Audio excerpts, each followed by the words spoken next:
જય માતાજી મિત્રો, જય સાંકવાળિયા દાદા। તો મિત્રો, આજના વિડીયોમાં તમને હું બતાવીશ કે સાંકવાળિયા દાદાને જે ઘોડા ચડે છે, ઘોડાના ધજાઓ એ શા માટે ચડે છે અને કોણ ચડાવે છે, કઈ રીતની બાધા આવે છે, એ તમને હું આજના વિડીયોમાં મિત્રો બતાવીશ। તો વિડીયોને છેલ્લે સુધી જોતા રહેજો અને નવા હોય તો મારી ચેનલને સબસ્ક્રાઈબ કરી લેજો। આવા સાંકવાળિયા દાદાના અથવા નવા મંદિરના વિડીયો જોવા માટે મિત્રો। તો ચાલો તમને બતાવું, ઘોડા પહેલા બતાવી દઉં। તો મિત્રો, આ છે સાંકવાળિયા દાદાનું મંદિર। સાંજનો ટાઈમ છે મિત્રો, દિવાલ બધી થઈ ગઈ છે, તો અત્યારે થોડું અંધારો દેખાશે।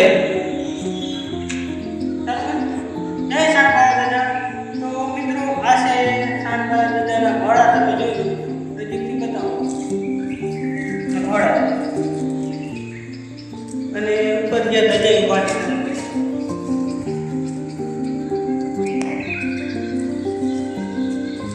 તો મિત્રો,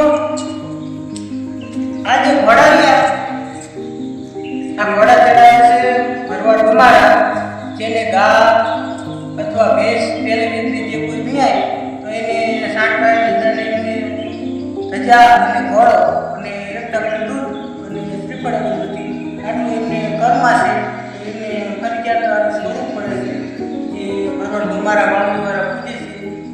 તો આ ઘોડા એ ચડાવે છે અને ધજા પણ એ ચડાવે છે, અને ઘણા બધા કોઈ બાધાવાળા હોય તો એ પણ મિત્રો ઘોડા ચડાવે, એ પણ ધજા ઘોડા ચડાવી શકે, એ પણ ચડાવે છે। ખાસ ઘોડા છે, જો સામે કોઈ ભરી છે એવા ઘોડા છે, ઘોડા ઘણા બધા છે। તો આ છે આ ઘોડાની આ વાત થઈ તમારે તમારા ચડાવે છે બાધાવાળા। તો મિત્રો, આ તમને વિડીયો કેવો લાગ્યો, સારો લાગ્યો હોય મિત્રો વિડીયોને લાઈક કરજો અને ચેનલને સબસ્ક્રાઈબ કરજો અને ધજા પણ સામે બતાવી દો બધી ધજા।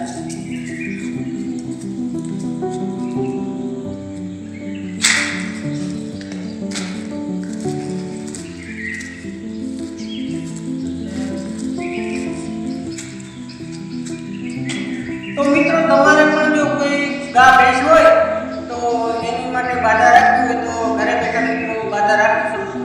બાધામાં એવું છે કે એકદમ દૂધ લાવવાનું અને શ્રીફળ અગરબત્તી અને જો તમારે ધજા ઘોડો ચડાવવો હોય તો એની પણ બાધા તમે ભેગી રાખી શકો છો।